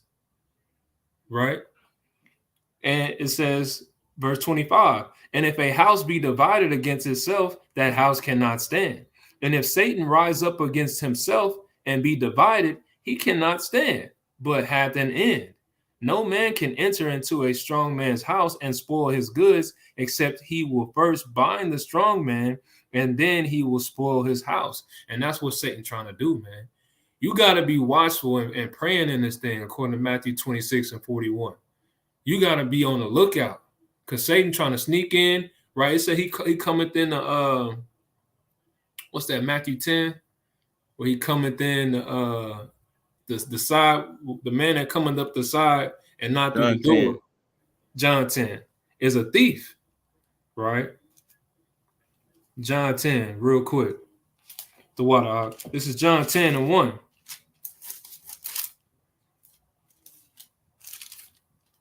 It says, verily I say unto you, he that entereth not by the door into the sheepfold, but climbeth up some other way, the same is a thief and a robber. Right? So that's what Satan's trying to do. He's trying to sneak in unawares and bind you up, man. Right? I'm going to yield on that part. I'm going to yield up. We're going to keep it rolling. Mark 9. Come, Mark chapter 9, verse 14. Mark chapter 9 and verse 14. And it reads, then came to him the disciples of John, saying, why do we and the Pharisees fast off, but thy disciples fast not? And Yahushua said unto them, can the children of the bride chamber mourn as long as the bridegroom is with them? But the days will come when the bridegroom shall be taken from them, and then shall they fast. No man putteth a piece of new cloth unto an old garment, for that which is put into Salakia, so that which is put into fill it uptaketh from the garment, and the rent is made worse. Neither do men put new wine in old bottles, as the bottle break and the wine runneth out, and the bottles perish. But they put new wine into new bottles, and both are preserved. While he spaketh these things unto them, behold, there came a certain ruler and worshipped him, saying, my daughter is even now dead, but come and lay thy hands upon her, and she shall live. And Yahushua arose and followed him, and so did his disciples. And behold, a woman which was diseased with an issue of blood 12 years came behind him, and touched the hem of his garment. For she said within herself, if I may but touch his garment, I shall be whole. But Yahushua turned him about, and when he saw her, he said, daughter, be of good comfort, thy faith hath made thee whole. And the woman was made whole from that hour. And when Yahushua came into the ruler's house and saw the minstrels and the peoples making a noise, he said unto them, Give place, for the maid is not dead, but sleepeth. And they laughed him to scorn. But when the people were put forth, he went in and took her by the hand, and the maid arose. And the fame hereof went abroad into all the land. And when Yahushua departed thence, 2 blind men followed him, crying and saying, Thou son of David, have mercy on us. And when he was coming to the house, the blind men came to him, and Yahushua said unto them, believe ye that I am able to do this? And they said unto him, Yea, Lord. Then touched he their eyes, saying, According to your faith, be it unto you. Right. These brothers had the faith in the Most High, and that this was the Son of Christ, and they believed on that thing, man. They followed him. Right. The same with the sister. She took a hold of that garment. She knew it was power in that thing. You got to know that there's power in this word, man, and there's power in these precepts, right? Where we at? Matthew 17 and verse 21. Con. Book of Matthew chapter 17 and verse 21. And it reads, From that time forth began Yahushua to shew unto his disciples how that he must go unto Jerusalem and suffer many things of the elders and chief priests and scribes, and be killed, and be raised again the 3rd day. That's all you want, King? That's Matthew 17, 21? Okay. No. Oh, it's La'ah. La'ah. My bad. All right. Con, start at 20. Because this is like similar to the same account. The disciples, they asking Yahushua because there was some demons that they couldn't get casted out, and they like, yo, Yahushua, why we can't do this? And he about to tell them why they weren't able to do these things, right? Read that verse 20. Okay. Start at 19. Then came the disciples to Matthew 17 and verse 18. And Yahushua rebuked the devil, and he departed out of him, and the child was cured from that very hour. See that? Come on. Then came the disciples to Yahushua apart and said, Why could not we cast him out? And Yahushua said unto them, Because of your unbelief. Mm-hmm. For verily I say unto you, if ye have faith as a grain of a mustard seed, ye shall say unto this mountain, Remove hence to yonder place, and it shall be moved. Mm-hmm. And nothing shall be impossible unto you. Right. Howbeit, this kind goeth not out but by prayer and fasting. Right. Yahushua has that power, man. That brother went for 40 days, man. So them brothers, they couldn't even touch the power that he was moving in. Of course, he was given authority from the Most High. And keeping the road. He was praying so hard that his sweat beads was like blood. Right? You know what I'm saying? I think I'm roughly paraphrasing, but it referenced this. He was praying so hard that his sweat beads was coming down like references as blood. Right? Luke. Next precept is James. We pray. I brought it out earlier. We can roll past it. Con. But that James is submitting unto the Most High and resist the devil, and he will flee from you. Right? It's the book of Luke, chapter 8 and verse 27. Luke 8 and 27. But I tell you of a truth that there be some standing here, Salakia.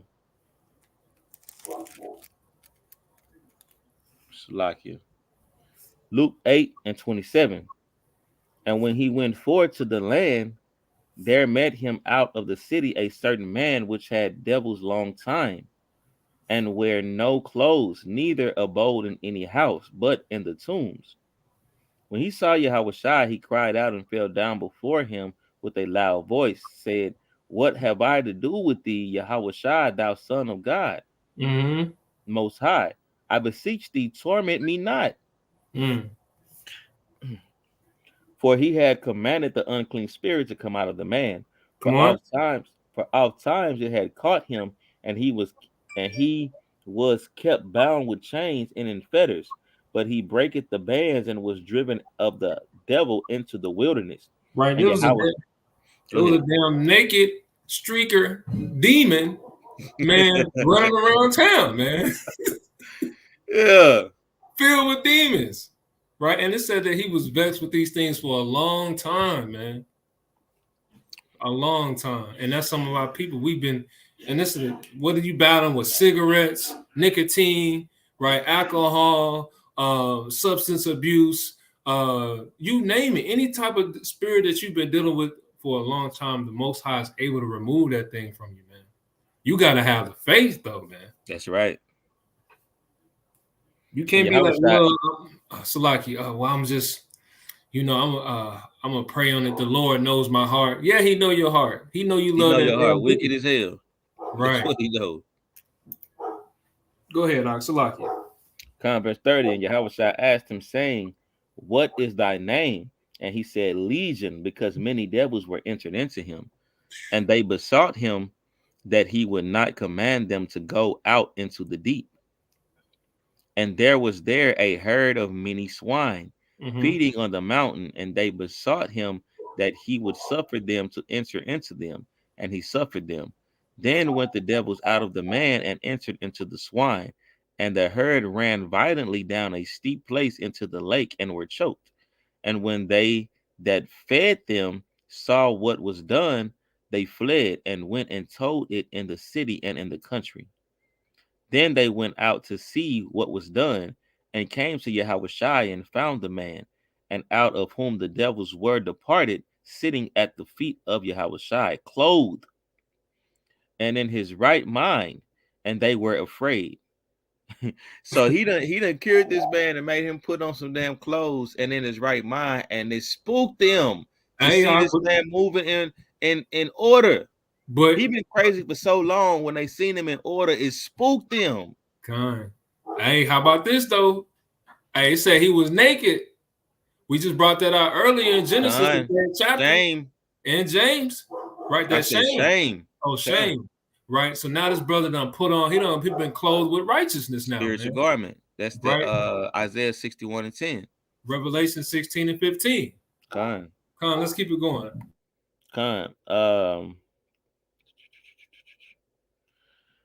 Verse 36, they also which saw it told them by what means he that was possessed of the devils was healed. Then the whole multitude of the country of Gadarenes round about besought him to depart from them, for they were taken with great fear. And he went up into the ship and returned back again. Now the man out of whom the devils were departed besought him that he might be with him.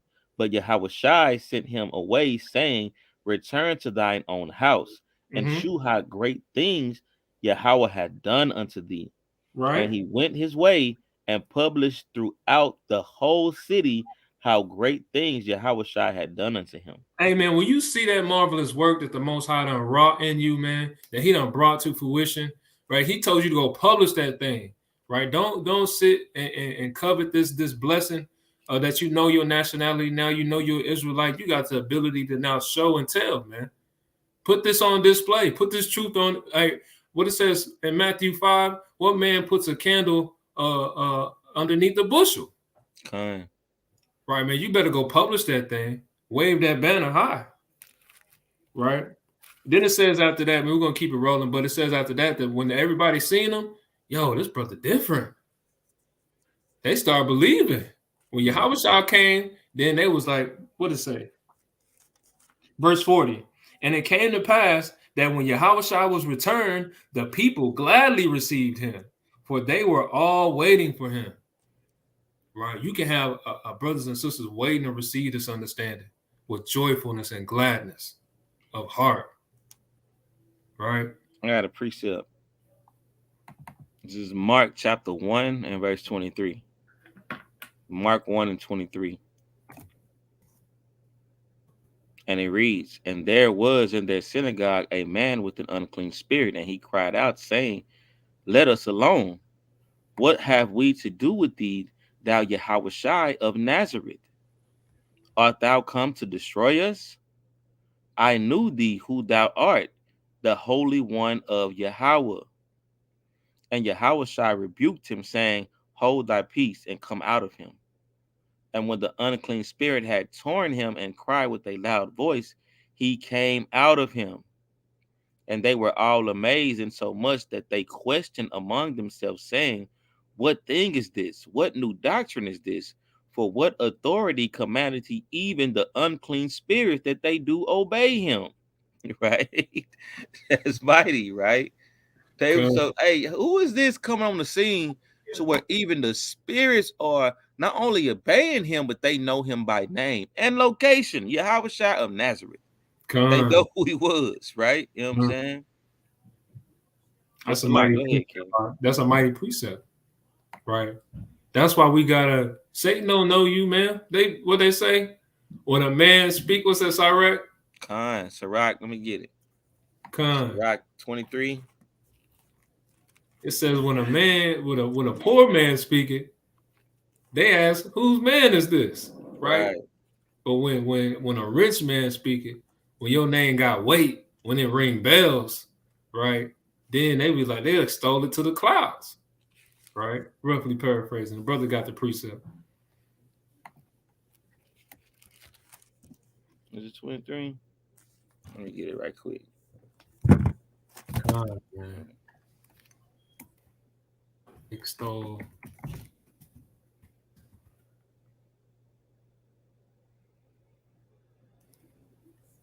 Man. 13 and 23. Sirach. Right. It's the book of Sirach, chapter 13 and verse 23. I'm going to start at 21. A rich man beginning to fall is held up of his friends, but a poor man being down is thrust also away by his friends. Mm-hmm. When a rich man is fallen, he hath many helpers. He speaketh things not to be spoken, and yet men justify him. The poor man slipped, and yet they rebuked him too. Mm-hmm. He spake wisely and could have no place. When a rich man speaketh, every man holdeth his tongue, and look what he saith. They extol it to the clouds. But if the poor man speak, they say, what fellow is this? And if he stumble, they will help to overthrow him. Right. And that's how these demons move, man. That's how they really move in this thing. It's at Matthew 12 and 43. Matthew 12 and 43, Like the water for the Akim and the Akwat, the Kodashim, the Saints, man, has been tapped in, man, for the class. Got a couple more precepts. Hey, it was going to be a part 2 class, but it got fired, man. Right? You know, we have to let it come out. But go ahead, Salaki. The book of Matthew, chapter 12 and verse 43. When the unclean spirit is going out of a man, he walketh through a dry places, seeking rest and findeth none. Mm-hmm. Then he said, I will return into my house from whence I came out. Right. And so when you rebuke these spirits, man, the first time they're gonna leave, man. Or not just the first time, but eventually when it gets fed up and it hears that sees that you resistant, it's gonna leave. But then it's gonna think that it can come back, man. These things and the things of this flesh, they don't go anywhere, man. It says that Paul says that in Romans 7 that I feel the law in my members warring against me. Right, these things are continually going to be prevalent in you, right, and around you. I yield, Salat. Okay. And when it is come, he findeth it empty and swept and garnished. Then goeth he and taketh with himself 7 other spirits more wicked than himself, and they enter in and dwell there. And the last state of the man is worse than the first. Even so shall it be also unto this wicked generation. And that's how it is. Yo, this generation is way worse than the last generations. You know what I'm saying? All the different spirits of different captivities is in this one captivity. Right? All the spirits of Egypt, Babylon, even the spirit of Sodom and Gomorrah. Persia. It's all right here. Rome, the Grecians, all that is right here in Babylon, New Babylon, right? Right. The whore of Babylon, America. This is the worst captivity that we've ever endured. And the spirits that go to and fro throughout it are immense, bro. That's a good point, Doc. Good point. Right. So when these spirits leave, man, they're going to come back even more stronger, man. So you got to be built up in this thing. Right. Galatians 5 and 16. Con, it's the book of Galatians, chapter 5 and verse 16. The book of Galatians, chapter 5 and verse 16. And it reads, "This I say then, walk in the spirit, and ye shall not fulfill the lust of the flesh." Because your flesh is never gonna be satisfied. Your members, your body, your carnal desires are never gonna be quenched. That's why the scripture says, "Walk therefore in the spirit," because the bread of life is provided for you openly and freely, and that will quench your spirit. That's something that you can digest and eat and get a feel spiritually. But your carnal desires, your fleshly desires, your wicked mind is never going to be fulfilled. It's never going to be quenched, because it's always going to be something more that's going to be desired or required by your flesh, by your carnal desire, by your um, um, carnal appetite. You know what I'm saying? It's never going to be fulfilled or quenched. It has a gluttonous spirit attached to it, a bottomless pit, if you will.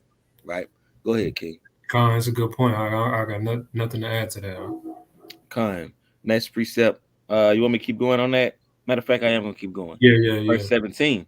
For the flesh lusted against Stalakia. For the flesh lusted against the spirit, and the spirit against the flesh. And these are contrary the one to the other, so that ye cannot do the things that ye would. Right, because the things that you would do, according to Romans 7 and 12, the law is spiritual. So your spirit wants to do the law. The flesh wants to live according to the ways of the world. They're contrary. They don't want the same thing, right? Your flesh wants to keep this damn Babylon going, and your spirit wants to see the kingdom come. That's right. Are you? Con. Next precept is going to be Matthew 26. We can roll to Romans 7, because I paraphrased that earlier. Romans 7, and I'm gonna start at 12. Romans 7 and 12.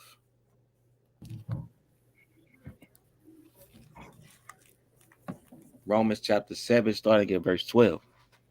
Wherefore the law is holy, and the commandment holy and just and good. Was then that which is good made death unto me? God forbid.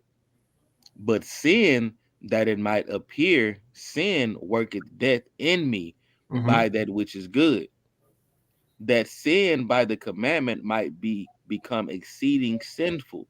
Right. For we know that the law is spiritual, but I am carnal, sold unto sin. So I'm carnally breaking the law because the law is spiritual.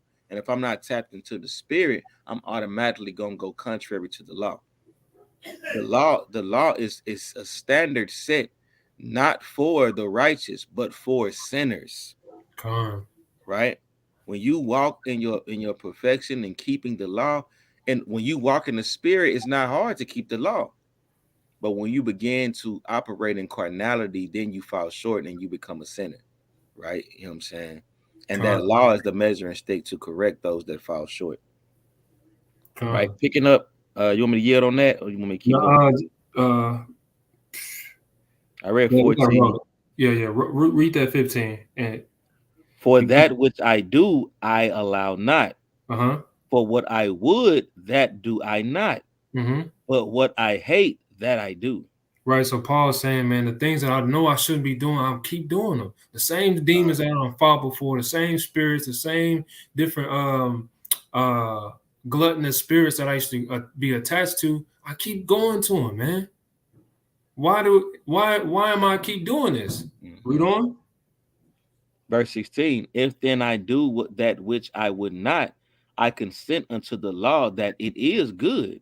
Right. So now you're gonna tell the law that, hey, I know that I shouldn't be doing this, but I'm gonna keep doing it. So you're gonna tell the law is good. Right. You're gonna consent to the law. Right. Read on. Now then, it is no more I that do it, but the sin that dwelleth in me. It's the demon. Because I've acknowledged that the law is good. So it's not me doing it, it's the sin that's caught up in me. It's the that fleshly appetite.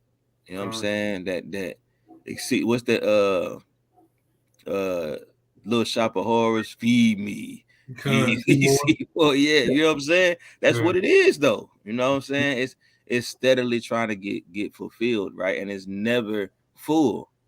And then like you have now you done jumped in the back seat, and you done allowed the sin to get a hold of the steering wheel. You didn't try to pull the e-brake, grab a hold of the steering wheel, nothing. You done fell in love. You on the highway to hell, man. Right? Go ahead. Verse 18. For I know that in me, that is in my flesh, dwelleth no good thing. For to will is present with me, but how to perform that which is good, I find not. Keep rolling. For the good that I would, I do not, but the evil which I would not, that I do. Now, if I do that I would not, Salakia. Now, if I do that I would not, it is no more that I do it, but sin that dwelleth in me. Right. I find then a law that when I would do good, evil is present with me. And it's gonna always be around, man. You cannot shake it. You just gotta stand bold in the spirit. I gotta keep rolling. I know. Verse 22. For I delight in the law of the Most High after the inward man. After the what? After the inward man. Not the fleshly man, not the carnal man, not the outside man, but the spiritual man on the inside. He delights to do the law. He loves it. That's where he's accustomed of that, right? A product of that law, right? Verse 23. But I see another law. I see another law in my members warring against the law of my mind, and bringing me into captivity to the law of sin, which is in my members. O wretched man that I am, who shall deliver me from the body of this death? Because we know the spirit lives forever, but the body is carnality, and it eventually goes back into the earth. That's why it does all type of earthly things, because it is of the earth, and it'll go back to the earth. But the spirit, which would operate in the law if it not be for the body, will go back to the Father who sent it. That's right. That's right. Verse 25. Watch what he said in 25. I thank the Most High through Hamashiach Yahawashi, our Adawan. And he said, I thank Yahweh Bashim Yahawashi, man. That's what he said. Right? Yahweh Bashim Yahawashi. That's literally what he said. So then with the mind, I myself serve the law of the Most High. With the mind, with the heart, with the spirit, right? But with the flesh, the law of sin, because my flesh is going to continually subjugate me to sin. That's right. That's right, man. Brother Judah got a precept, 1 Corinthians 15 and 50. The earthly man. It's the book of 1 Corinthians, chapter 15. Brother Judah, you said 50, but I know, man. You gotta shoot. It's 47. I'm gonna start at 44. It says, it is sown I'm gonna start at 44. But it's a fire chapter, bro. You know what I'm saying? But it says, I am sown a natural body. It is raised a spiritual body. There is a natural body and there is a spiritual body. Come on. See that? There's a difference between the two, just like we were saying in Romans chapter 7. And so it is written, the first man, Adam, was made a living soul, and the last Adam was made a quickening spirit. Howbeit, that was not first which is spiritual, but which is natural, and afterward that which is spiritual, right? The first man is of the earth, earthy. The second man is the Lord from heaven. And is the earthy, such are they also that are earthy, right? So us being in the flesh, we're going to do earthly things. We're going to do fleshly things, carnal things, right? Especially those that are not in the that are not of the household of faith. Even more so them. And that's why he's saying it says a natural body. It feels natural. It comes natural to fornicate, to sin, to spiritual fornication. It's natural, right? Go ahead. And as the earthy, such are they also that are earthy. And as the heavenly, such are they also that are heavenly. And just like for us, when we get into the laws, when we come into the truth, it's nothing for us to wear fringes. It's nothing for us to grow our beard out. It's nothing for us to rehearse the righteous acts, keep the feast days, go on the highways and byways, hold posts, because it's like it says, as is the earthy, such are they also that are earthy. And Mhm. is the heavenly, such are they also that are heavenly. Rehearsing these righteous acts becomes second nature to us. Sometimes we look up and these holidays becoming, we don't even know what day it is because we so tapped into, hey, the new moon coming up, the Sabbath is coming up, the feast Mhm. day is on this day, That's right? You know right. what I'm saying? The next appointed gathering is this time.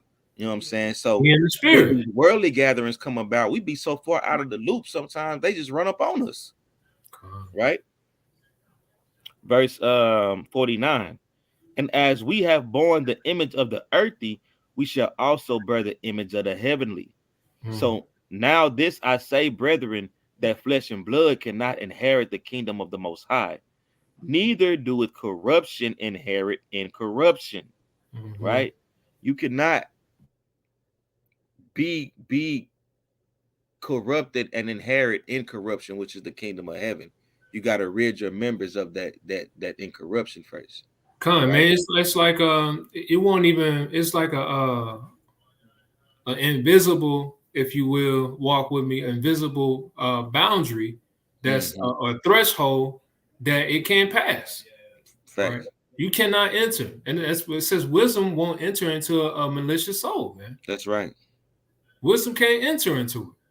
And Neither it can. says, it says, now this I say, brethren, that flesh and blood cannot enter into the kingdom of heaven. You're not gonna get in there by the strength of your arms.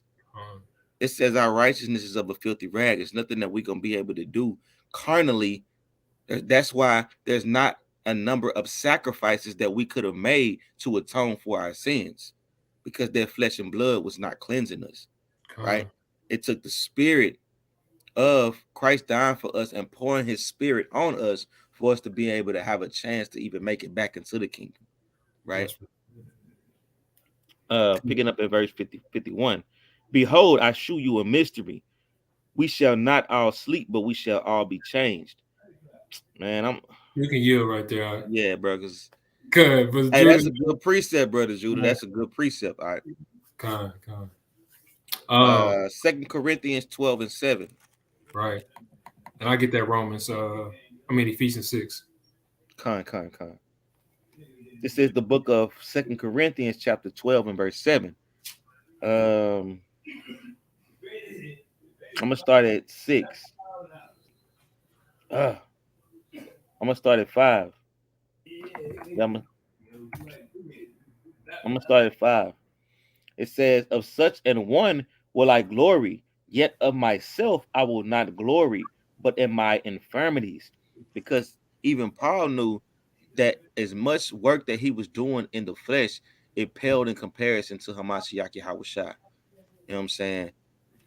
Yeah, he said even greater things that you would do, but those are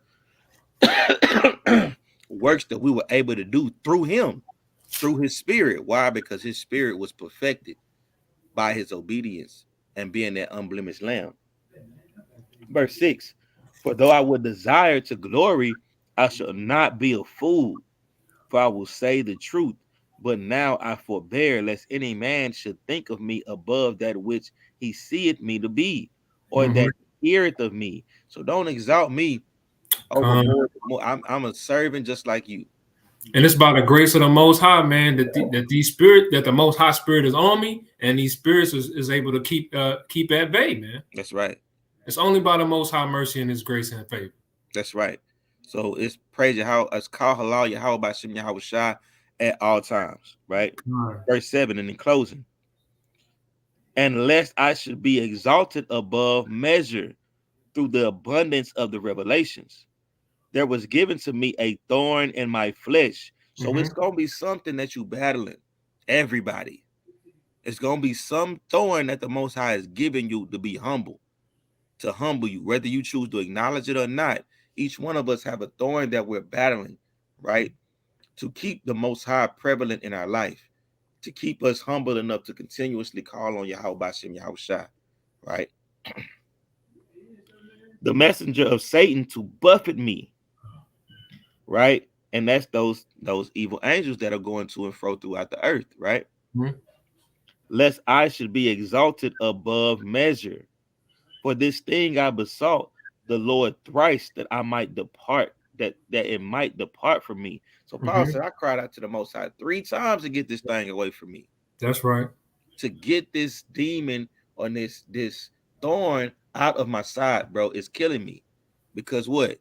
That thorn is sin, and sin leads to what? Death. So it's Con, literally killing me. Get this con, thorn out of my side, right? Verse 9. And he said unto me, my grace is sufficient for thee, for my strength is made perfect in weakness. So when you brought low and you feel your weakness, you feel your sins overtaking you, tap into the spirit. con, In your weakest moment, tap into the spirit, because that's when the Most High is showing you grace, and that's when you're gonna be builded up. It's just like when you lift the weights. When you lift the stuff that you know is easy to lift, that's not where you building muscle, where you getting stronger. con. It's when it's harder. It's when you shaking and quaking and Hey, you let feel them know how you need a yourself spot, weak. man. Say it again, King. I said, let them know you need a spot. Con, I can't con, do this bro. by myself. Con. That's when you grow stronger. That's when you begin to build muscle, and that's when you grow spiritually stronger in your walk and in your faith. Right. I'm gonna finish this out and I'm gonna pass it, King. Most gladly, therefore, I will rather glory in my infirmities, right? That the power of Hamashiach may rest upon me.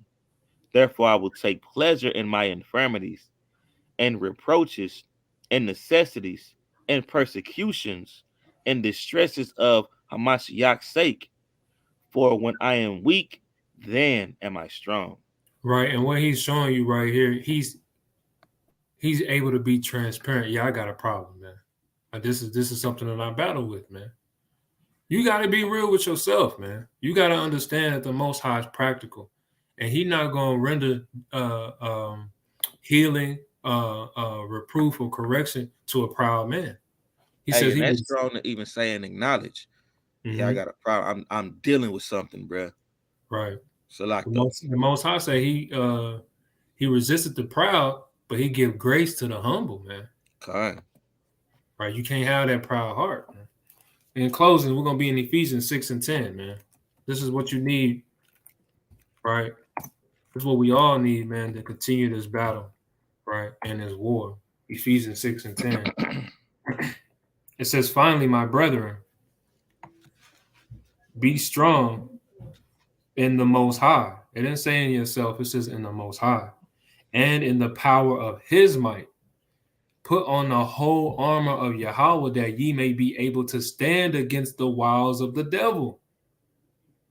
For we wrestle not against flesh and blood, but against principalities, against powers, against the rulers of darkness of this world, against spiritual wickedness in high places. And that's why we brought that out earlier when it was talking about um, those things that exalted itself against the Most High. Right, verse 13. Wherefore take unto you the whole armor of Yahweh, that ye may be able to withstand the evil day, and having done all to stand. Stand therefore, having your loins girt with the truth of Salaki, with truth, and having on the breastplate of righteousness. Right, that breastplate, you got to know in your heart, man, that hey, I'm going to cleave to this thing, and this is righteousness. And your feet shod with the preparation of the gospel of peace. No matter where you go, these shoes that you got on, man, you're gonna be in peace. You can be knee deep in some dung, man. You still gonna have peace, man. No matter where you go, because you got the shoes of peace on, man. Right, verse 16. Above all, taking the shield of faith. You got to trust that this faith, this shield that the Most High is giving you, hey man, what is it gonna do? Ye shall be able to quench all the fiery darts of the wicked, man. This is your shield, man. You got to use this thing. You got to allow this thing to reflect right? Or deflect, Salakia, Satan's fiery darts, right? That he tried to get at you. Verse 17, and take the helmet of salvation. You got to know in your mind, man. You got to trust this thing in your mind, and the sword of the Spirit, which is the word of Yahweh, the contents that are in this thing, man.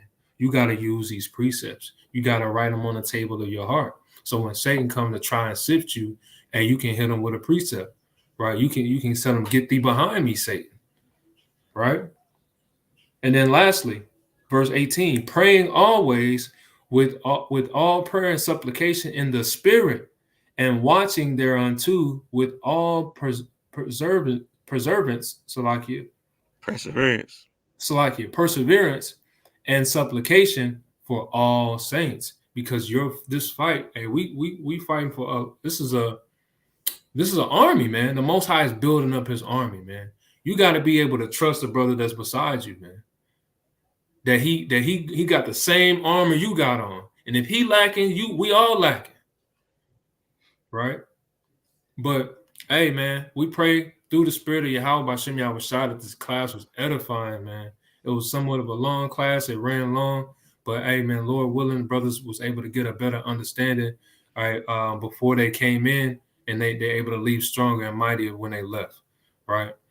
We the saints upholding commandments. I'm Brother Nasi. Khan, Brother Shemariah. Khan, man, it's our heart's desire that all Israel shall be saved.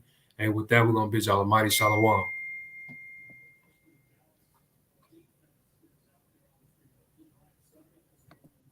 Hey, keep doing.